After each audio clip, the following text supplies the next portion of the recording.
Welcome to Sports Talk with Steve Jones, the daily talk show with the voice of Penn State football and men's basketball. You never know what special guest may stop on by any given day. Now here's the man of the hour, Mr. Steve Jones. Great to be with you as we head into Thanksgiving. Thankful for all of you who watch this all the time. Appreciate it. Those who are here sometimes appreciate you so much because we don't do this unless there are people that want to see it. And my great appreciation to both Jason Lord and Kyle Leff, who are outstanding at what they do and means so much to what I'm able to do. So I appreciate you guys very much. We are thankful for you for giving us your time and the ability to talk all about everything going on and the insight you have into everything and discussing what goes on in the sports landscape, the world, Penn State, all of it. And so we're going to start on a fun note, Steve Jones. The semifinalists. Lane Kiffin? No. We will save the coaching stuff for after this. The Hall of Fame class 2026 modern era player semifinalists were announced. I kind of want to just go through them a little bit real quick. We went through this when the big list was announced. Now we're down to the last 26 or last 20 some odd people. Willie Anderson, the tackle from the Bengals and Ravens. Drew Brees. He's automatic. Yeah, he gets in first time. I believe 4 to 8 people are required to get in. It's going to be well, five's usually the number, and then there are others that other committees do. Yeah. But I think 5 will get in. He absolutely be one. He might be the leading vote getter. Okay, so Drew Brees. We have Lomas Brown, a tackle who played for the Lions, Cardinals, Browns, Giants, Bucks. He's a good player. Lomas Brown's very good. We have a fellow teammate of Drew Brees in New Orleans, Jari Evans, the guard who played over at Bloomsburg. He's on the list. Yeah. You have some of these, it's a great accomplishment to make this list. Yeah. It doesn't mean they're getting in. Agreed. We next up on the list have 2 players I think probably will both get in, or at least one will. The other one I'm intrigued by. Larry Fitzgerald. He's automatic. Should be. No, I'm talking like he and Drew Brees are the 2 automatics in this class. Then next up, I believe 3rd all-time in rushing, if not above that, Frank Gore. Frank Gore has gone through this before. Well, this is the first time he's a semifinalist. He's first time semifinalist. I think depending on how people feel about Phillip Rivers, okay, there's a couple of parts in here, where he's kind of in the Jerome Bettis category, where Bettis, it took him a few years, and then they finally said 3.9 yards a carry is good enough. Sorry, I only state the facts. His playoff numbers even better. 3.9 yards a carry on that. It's remarkable, the consistency. But Bettis finally got in. Next up, we have multiple other players who have been nominated before. We have Rodney Harrison, Torrey Holt, Luke Kuechly, Eli Manning, and Robert Mathis. All have been nominated before and have been semifinalists prior. So right now we have Drew Brees and Larry Fitzgerald in. So we have 2 of the minimum of 4 in. Manning is going to, again, continues to be intriguing. Part of his issue is going to be as to who are the first timers. That's going to be part of the issue. Who are the first timers? But then again, like for example, Larry Fitzgerald and Drew Brees are both in. Yet Manning has 2 Super Bowl wins as a quarterback. And Brees has 1, and Fitzgerald participated in 1. I was going to say, and if there's anyone to compare him to here on this ballot, who's going to be a discussion point, the next person, Phillip Rivers, who of course they got traded for each other on draft day.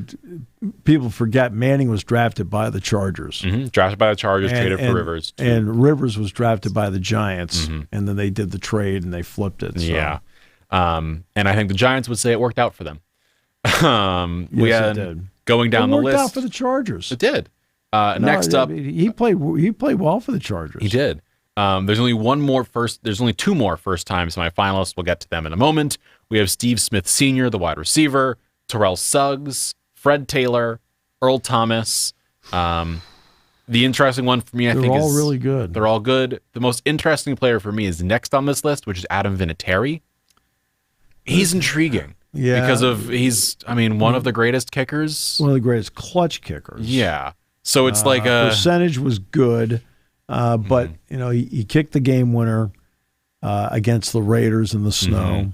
Okay, in fact, kicked 2 of them. He tied the game one, and he won it with 1 in the snow. Then he kicked the game winner against the Rams. Greatest show on turf. Then he kicked the game winner against Carolina. Right? I mean, he had some, but people forget the Carolina game. He had to kick the game winner because he missed a couple during the game. So, it's like a balancing act. That's why I always love, one of my favorite stats is he has brought his team back X amount of times in the fourth quarter to win. What a great stat. Yeah. Except it doesn't tell you, was he a major participant in them being behind? In other words, he threw 2 interceptions, led to touchdowns, 3 interceptions, whatever, but he brought him back in the fourth the ball quarter 7 times. And I was like, okay, how did we get here? Why did he have to come from behind? Yeah. Next up, we have Hines Ward, Reggie Wayne, Richmond Webb, Vince Wilfork. We then have Steven Wisniewski, Darren Woodson, Marshall Yonda, and then 2 first-timers. Kevin Williams, the defensive tackle, and Jason Witten, tight end. Steve Wisniewski should have been in a long time ago. Here at Penn State, he was a phenomenal. They played a game against Notre Dame here. And it was the game where it was the wind chill was 15 below zero. Notre Dame had what was going to have turned out to be the Heisman Trophy winner in Tim Brown. Penn State won the game 21-20. Blair Thomas ran for over 200 yards, and almost every yard of it was behind Wisniewski pulling. Wisniewski had a phenomenal game. He goes to the NFL, has just a great career with the Raiders. Just a great career with the Raiders. And Steph, I'm not saying this because it's your uncle. Okay? But he had a great career with the Raiders, and should get more. He'll eventually make it, but I think he's going to be in that category once the voting part is done. Yeah, he has been semifinalist 3 times: 2014, 2015, and now 2016. And then the last semifinalist, first timer, Jason Witten. So Steve Jones. If you have to select really 4 to 8 of these players to get into the Hall of Fame. Well, you only get to select 5 in this group. Okay. So 5. The other 3 are always done by another committee, okay? Right. So you can only select 5. That's one of the problems with the NFL, with the Pro Football Hall of Fame, where it truly is the Hall of Fame because these are the biggest rosters. And out of the biggest rosters, you get to select 5? So 5? Steve Jones. I mean, Breeze, no question, gets a vote from me. Fitzgerald definitely gets a vote from me. I still think Manning should get in. Okay, Eli Manning. Right. 2 more. Okay, I would give Steve Wisniewski one of my votes, and I probably would give Reggie Wayne a vote. Okay, Reggie Wayne. I would give, of course, Drew Brees, Larry Fitzgerald. I would give Frank Gore the recognition. Eventually, I would vote for Frank Gore. I just wouldn't do it now. I think I'd give Frank Gore, Drew Brees, Larry Fitzgerald. I agree with Eli Manning, and then I think my last one would end up being, Jason Witten. He was just incredible. He was incredible for a long time. Jason Witten was a great player, no doubt. See, that's what, you make this list, you're really good. Oh, yeah. These are some of the best players. Even people will be like, oh, why is a Terrell Suggs on here? Terrell Suggs was incredible for 2 decades. He was. Terrell Suggs was very, very good. Him, Ray Lewis, they were a great defensive duo. No question. They are on this list. So that is the nominations section. Coming on up, the semifinals will be cut on down. Look, Ira Miller was a voter for a while. Peter King, right? And I talked to Peter about how he voted, what he looked for, and so forth. I'll give you one that was an interesting one. One guy got in, the other guy didn't. And that's punter Ray Guy. Well, we were at, I think it was Wisconsin, and Ira Miller was covering the game. And Ira's, a Penn State guy. Comes in the booth, he wanted to talk to Jack. He says, hey, look, he says, I've got the ballot. He says, I want to ask you something. He said, do you think Ray Guy is a Hall of Fame punter? And Jack is when it comes to the Hall of Fame thing, Jack's very strict about it. In other words, a guy wins a Super Bowl, and Jack's like, so what? And I'm talking about as a coach. As a coach, he's like, he won 1? Right? Because he played for a coach who won 4. Right? You hit it right, I'll give you a Cower. Yeah. You won 1. Okay. Well, okay. It's okay. Interesting. I always love how nobody calls him Bill on TV. Just Cower. Right. Coach Cower. It's Coach Cower. Yeah. He's not coaching anymore. He's Bill. Okay. But. So Ray Guy. And Jack said absolutely. Okay? I talked to Peter King. I talked to Peter King about it. I said, Peter, I said, Ray Guy, I said, or Gerald Wilson, who was a punter for the Kansas City Chiefs. He was their punter in the first Super Bowls 1 and 4. He said, Steve, Gerald Wilson.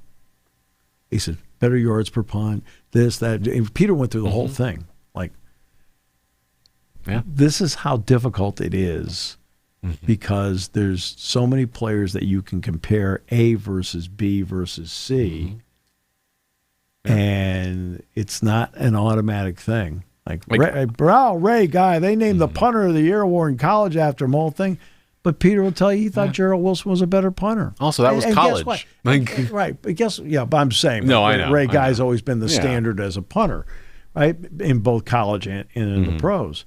But Peter felt and his stats backed it up. And I saw Gerald Wilson punt. I thought Gerald Wilson was a great punter.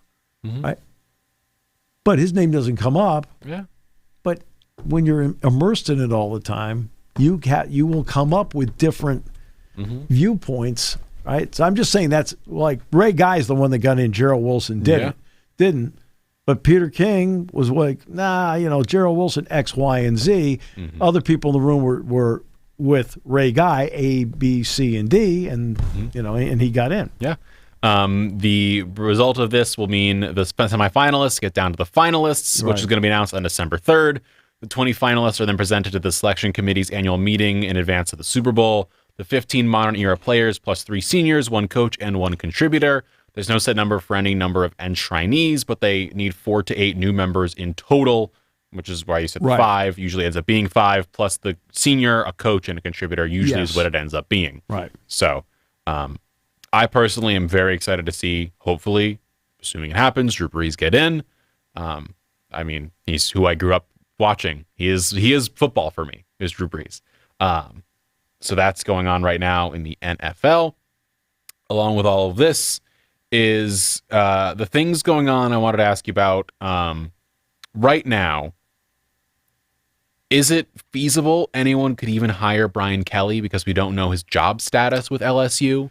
Because going on, this has been a thing happening that he's not been formally terminated, but has been, but isn't going to be. And now people are claiming that like it's impossible for him to get another job because no one knows his actual status at LSU.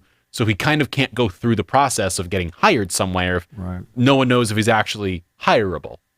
Right. Look,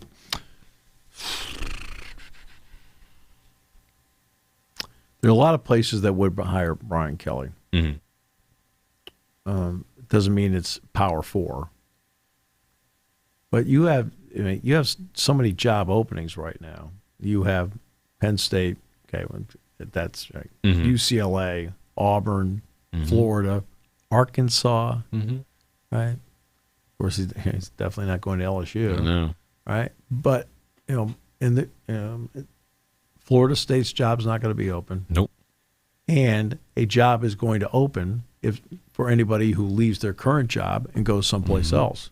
I mean, so there's going to be a coaching carousel. There'll be job openings. What LSU has done, and the state of Louisiana has done, has been embarrassing. Right?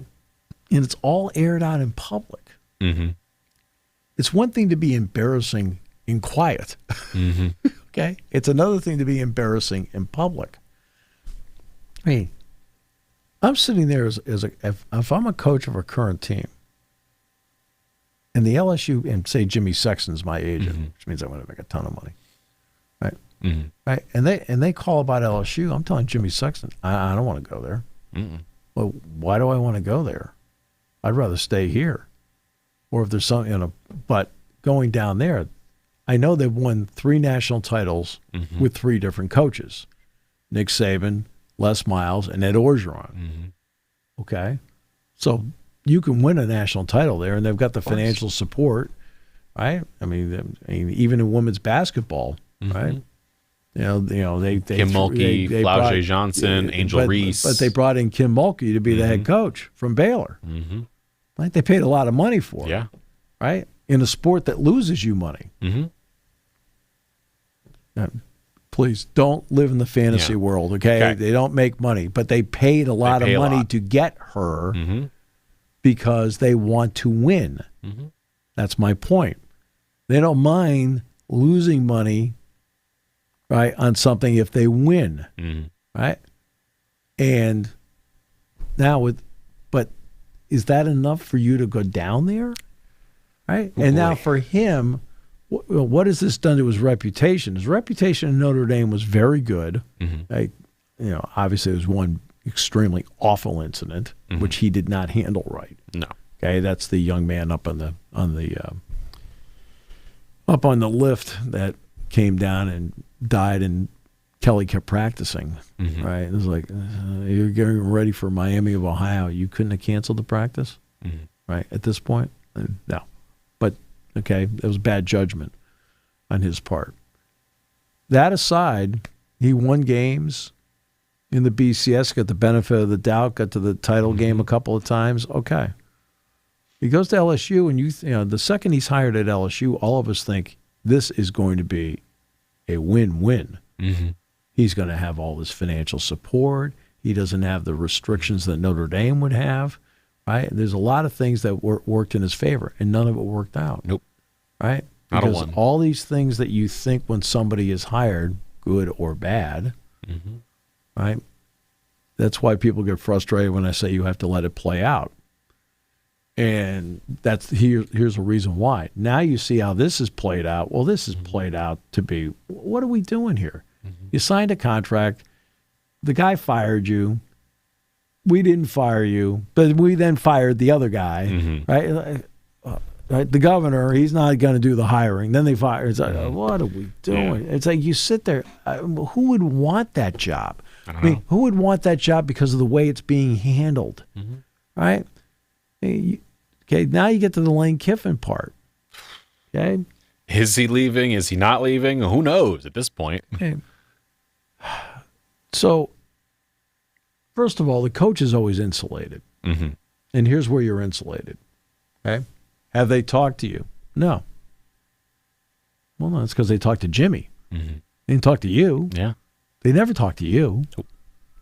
Okay, have they talked to you? No. Well, it's actually an honest answer. Doesn't mean they haven't talked to somebody representing you.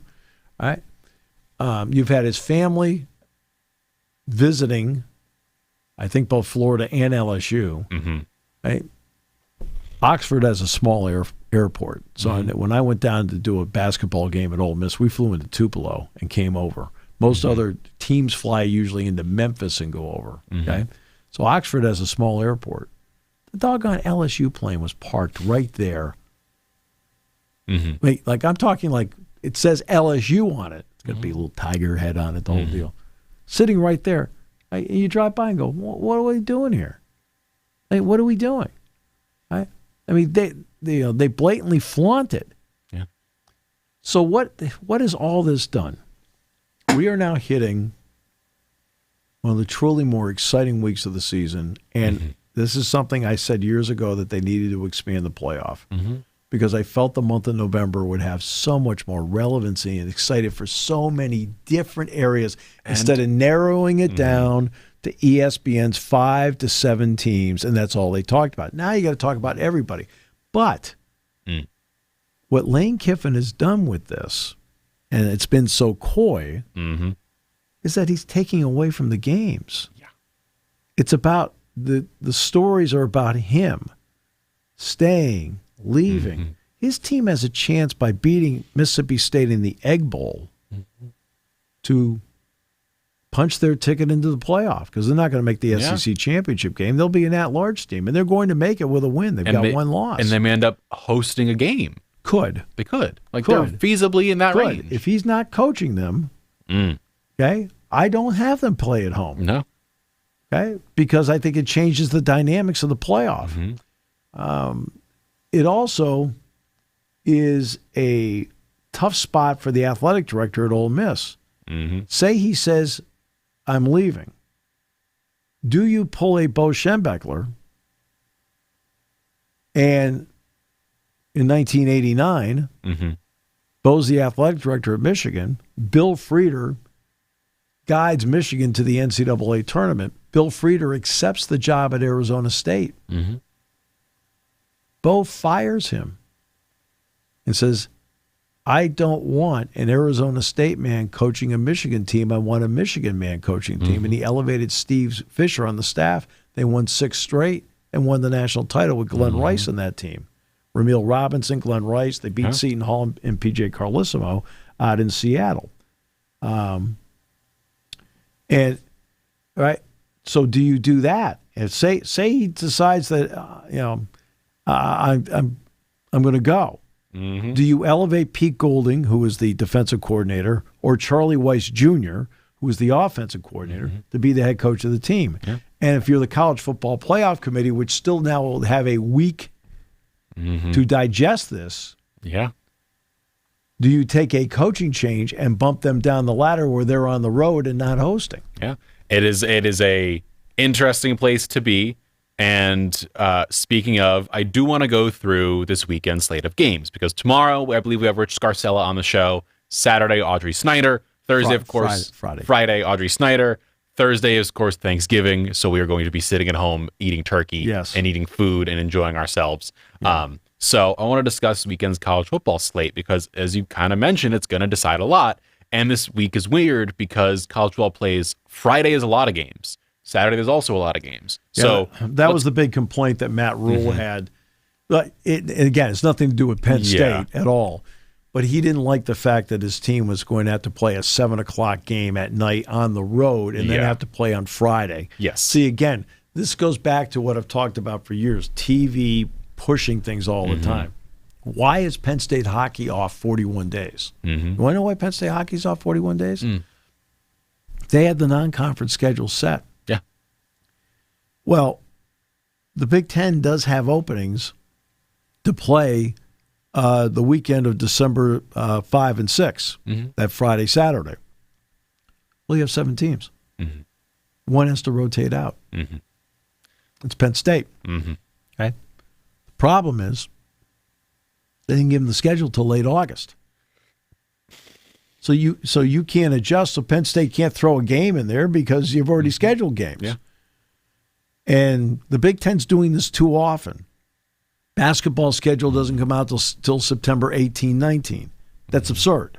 Starts a month and a half later. Right. Same thing with hockey. August. They start the beginning of October. They got 5-6 weeks. What are you doing? Okay. What's everybody's job in the office? Your office is bloated with people. You can't sit there and have people come up with a football schedule in May. Right? Yeah. You can't come up with a TV schedule in May. Right? And so Nebraska ends up on this 6-day hold, doesn't know. Yeah. Okay? Penn State doesn't know. Right? Yeah, the fans, they'll show up no matter what. They'll show up. Oh, stop it. Okay? Right? You've got to treat people better than how they treat people in the conference office. Yeah. It's a big long year. It's 365 days. Okay? You can put the football schedule out in May with all the TV things with the opportunity to flex a game if need be. Okay? Yeah. You can do that. Okay? Basketball should be out in July. And we should have the game times, not 2 weeks later we get the game times. Exactly. You're exactly right. Good point. I wasn't going to say that. That's a great point. Right? Dates, okay? Dates and times. Hockey, the same thing. Right? You got a big wide world out there. So, okay? So on basketball, I can tell you, there's 172 days between the end of the season and when they announce the schedule. What were you doing for 172 days? No idea. What were you doing? Nothing. Right? When did you schedule the meeting? August? No. Okay, June's a good time. Let's talk. Let's sit down in June. Let's talk about it. Let's get it done. Yeah. Okay? And they don't do stuff like that. So Friday now, Nebraska still has to play, but they are at home. They will take on Iowa. So we'll get into the Big Ten of it in a moment with that game. Let's start Texas A&M, Texas. Well, we're starting before that game even. So the noon games, we of course do have the Egg Bowl, Ole Miss versus Mississippi State. It is in Starkville this year. And we'll find out, I guess, after the game where Lane Kiffin's going to coach next year. Maybe. Possibly. No, that's maybe. Possibly, okay. Steve Jones. Okay. Possibly. So that's number 1. Number 2, Utah. Number 12 takes on Kansas in Lawrence at noon on Friday. Look, Utah is the number of points they gave to Kansas State was absurd. 47. I mean, 47 of them things. So I don't know. Well, they are playing, and I believe they're currently in the Big 12 championship as of this moment. I think they are, yeah. And they would play Texas Tech. Then Texas Tech beat them. Talk about BYU. Mm-hmm. Texas Tech already beat them. Right. And that was at BYU. And they did it with essentially the backup quarterback. Mm-hmm. Next up, Georgia versus Georgia Tech. That's number 4 versus number 16 at 3:30 in Atlanta on Friday. That should be a good game. But Georgia Tech, of course, is very hot and cold. So we'll see what that looks like. Georgia Tech. Indiana against Purdue on NBC Peacock, 7:30 p.m. Indiana wins and clinches their spot in the Big Ten championship game. They'll rout that team. They should. Okay, the old Oaken bucket. I wouldn't even bring it to the game. Mm-mm. I would just leave it in Bloomington. I'd just leave it. I wouldn't even bring it. 7:30 on ABC. Texas A&M versus Texas. And I know we've discussed Texas. They're already out of the playoffs. They can spoil where Texas A&M is placed. They can spoil that a lot. Oh, yeah, they can. I think even with a loss, Texas A&M would still be getting a home game. Oh, yeah. In College Station. The question is whether they could put themselves in a position in the SEC championship game to get a bye and get right to the Sugar Bowl. And I think that's what it comes down to. Look, I've already, again, the predictability of people is comical in this business. I know we discussed Texas yesterday. Can get away with 3 losses. The answer is no. That's why I give Darinoka a question, credit. No. But the other guy's like, well, did I? No. But I think no. Okay, which is the correct answer. Yes. Ohio State and Michigan are Saturday. Mm-hmm. Arizona versus Arizona State is 9 p.m. on Friday. Arizona's favored in that one over Arizona State, which is a fun game. Those are 2 8-3 teams in the Big 12. Both are fun to watch. It's interesting that you go out there, and I've been to. When you do both football and basketball, you end up at exponentially more places. Yeah. And so I've never done a football game at Arizona. Arizona State, obviously, Penn State's played the Fiesta Bowls. I've done those. Yeah. And I've done basketball at Arizona State. And you kind of, when you go through, and you take some time and shoot around, and you see some of the history of the places, and what it means to them and how far back it goes and so forth. I mean, it's actually, some people go, oh, yeah, it's an in-state rivalry, blah, blah. We actually are there, and you look into it because you're there.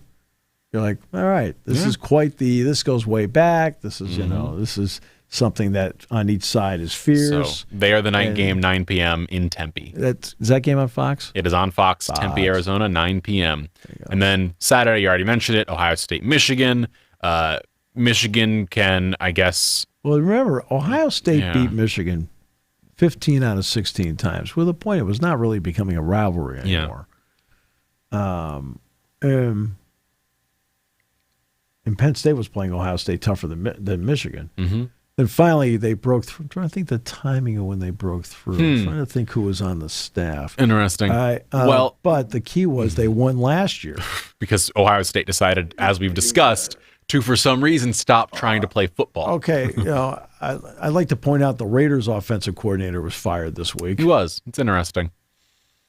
You mean Chip Kelly. This is in Ann Arbor, this game.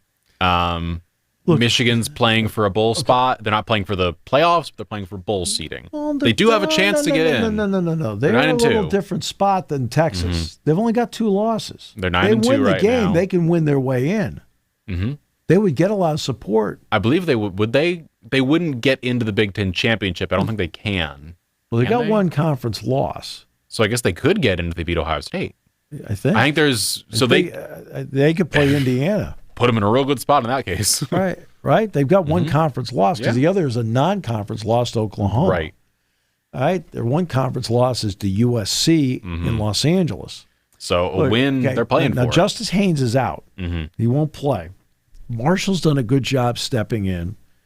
Underwood gives them a fighting chance, but he's throwing hot and cold. the ball. But he's hot and cold because there isn't a single receiver on Michigan I like. Mm-hmm. I don't like any of them. Mm-mm. Donovan McCulley, just another guy. Samaj Morgan, just another guy. Their tight ends are just another. Yeah.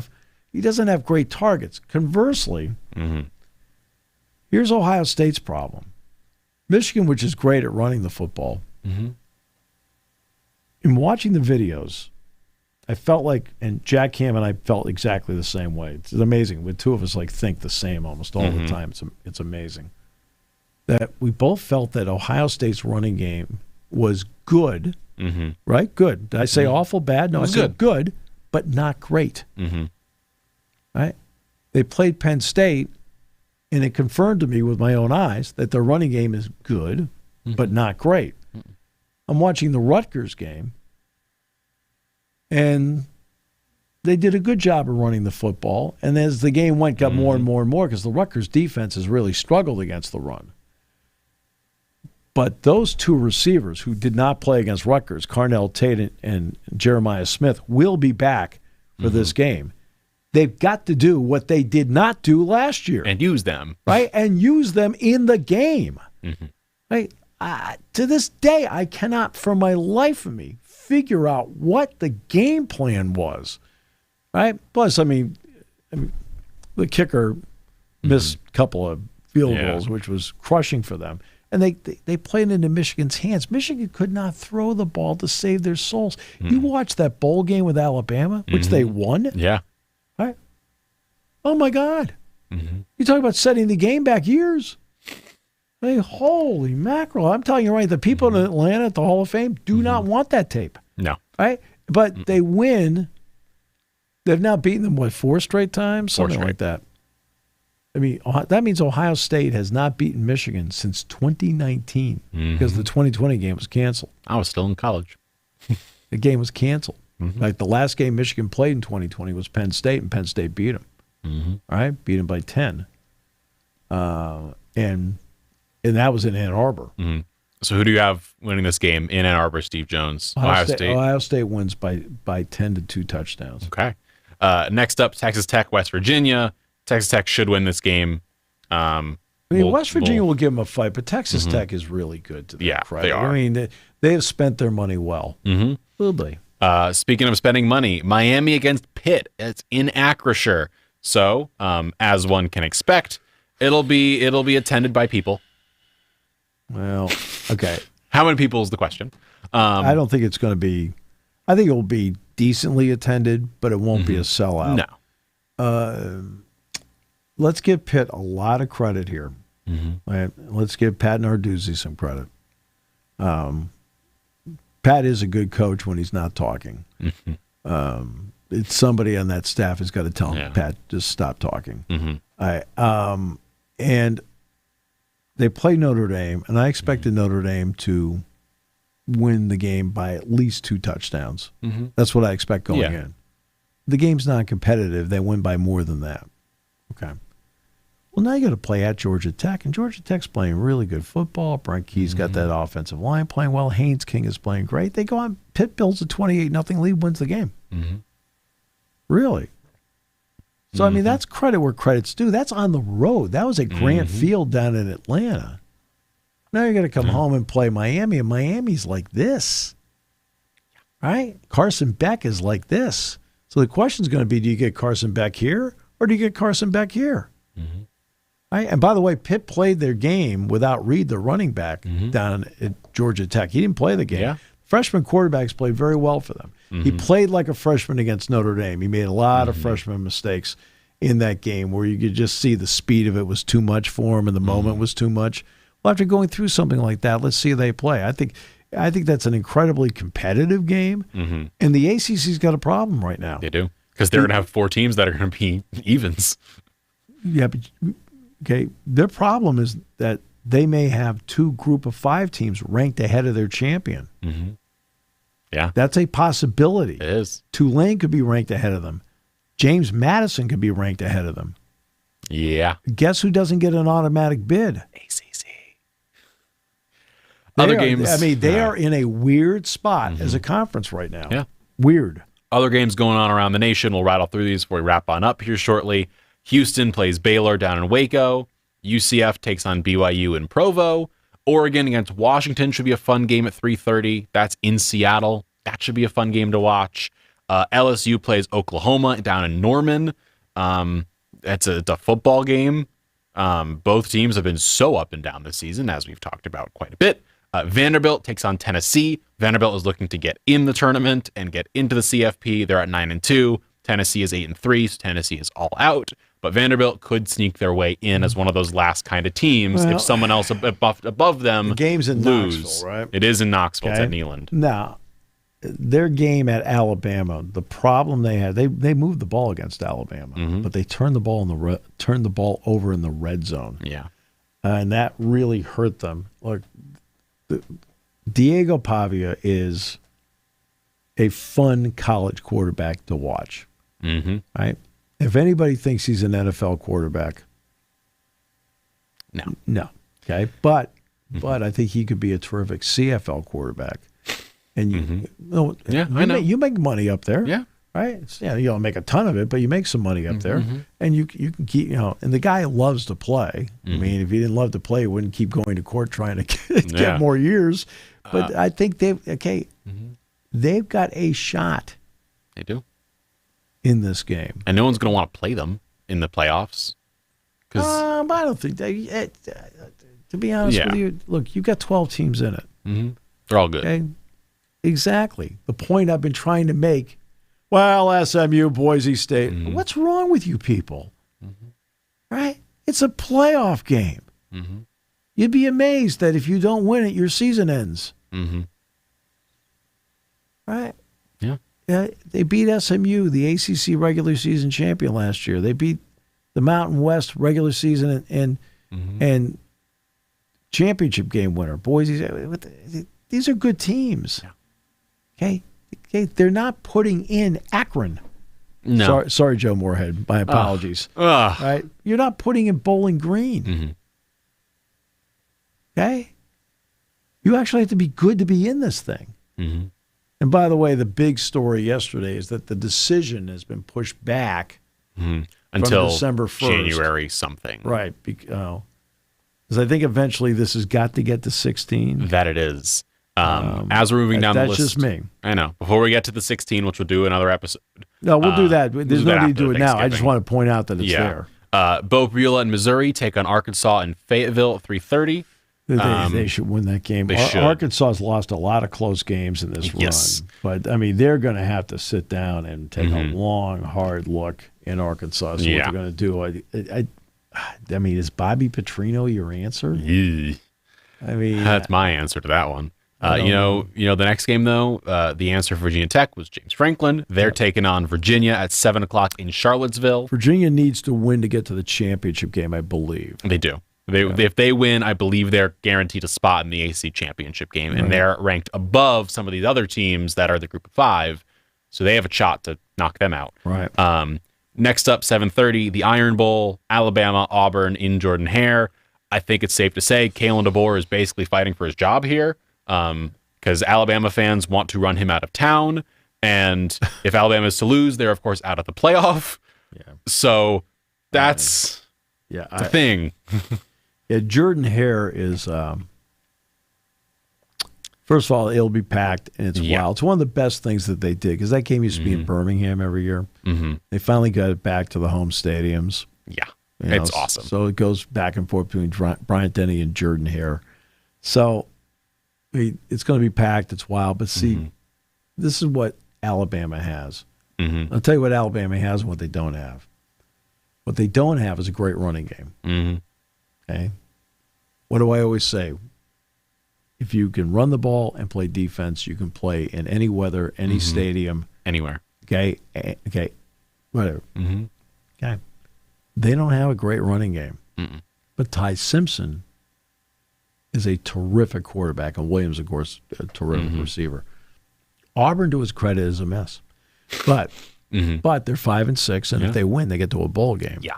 And there's no one you'd rather beat than your rival. And they're playing at home. Now, look, for Auburn, this is their Super Bowl. They've got to get that game to the fourth quarter. Yeah. They have a shot. Where now the game pressure is actually all in Alabama. I mean, that's what they need to do. They need to put the game pressure on Alabama.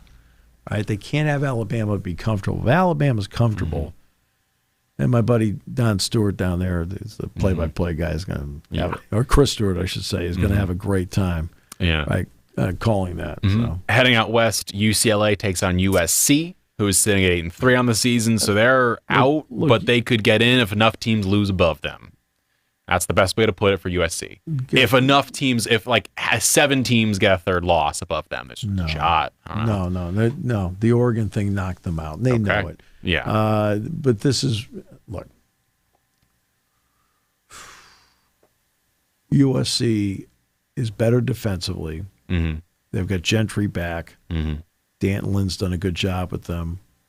It took a little while for Oregon to get some things going, but Oregon also is without 2 of their receivers. Corey Moore and Gary Bryant are both out. So they've had to change up how they play, and I give Oregon a lot of credit for how they've done it. Mayava is he's a very good quarterback, and Lemon, Lemon will find a spot on my ballot somewhere. I may vote on Thanksgiving on this thing to make sure I've got it done before I go on the road. Smart. The last 3 games in the top 25, Northwestern takes on Illinois in Champaign. You know what? Northwestern's played well. They're in a bowl game this year. David Braun. You want to talk about somebody who's does a lot when he has a little bit less than other people? Preston Stone played a great game last week. He did. I mean, he really did. He played really, really well. Their biggest offensive threat going into the season was Cam Porter. They lost him for the year. Yet they've overcome all this, and they've been winning games. Illinois, on the other hand, let's be honest, Illinois is somewhat underachieved. Yeah. And they went into that game with Indiana. Here we go. We're coming into Bloomington. We're number 9, the whole thing. They picked up a road win. What was it, Duke? Right? And they got slaughtered. I'm talking to Todd Blackledge about that game. I said, because Todd did the game. I said, Todd, did you ever think Indiana was going to score 55 unanswered points? He says, Steve, it was stunning. It was like watching an avalanche. Right? And at that point on, Illinois kind of backed down and became just another team. And they're coming off a loss to Wisconsin. 27-10. Right. I mean, so this Northwestern-Illinois game is exponentially closer, I think, than I think the game's in Champaign, right? It is in Champaign. Yeah. Illinois is favored by a touchdown, but Northwestern wins. That's pretty good. 75 season for Northwestern is pretty good. That's really good. No, they're in the bowl game. I mean, David Braun has done an excellent job with that team. Charlotte takes on Tulane in New Orleans at Ullman. Tulane, of course, playing for a bid. And Charlotte's, they have 1 win on the year. Yeah. And the last one, Notre Dame against Stanford, 10:30 p.m. Notre Dame, unless they lose, they're in. And then, of course, Penn State plays against Rutgers, 3:30 on Saturday, each team playing for a bowl spot. You will be on the air beginning at 2 p.m., I believe. We'll be on the air at 12:30. And have a happy Thanksgiving, everybody. And we will see you all tomorrow with Rich Scarcella, Friday with Audrey Snyder. We'll see you back here on Monday with you and Mr. Jason Lord of the month of December. Aren't you excited? Oh, happy Thanksgiving, everybody. Thank you for listening to Sports Talk with Steve Jones, a 7 Mountain Media production. Come back at 11 every weekday for analysis of the latest happening in the sports landscape. From college football to European soccer, Steve and Kyle cover it all on Sports Talk with Steve Jones.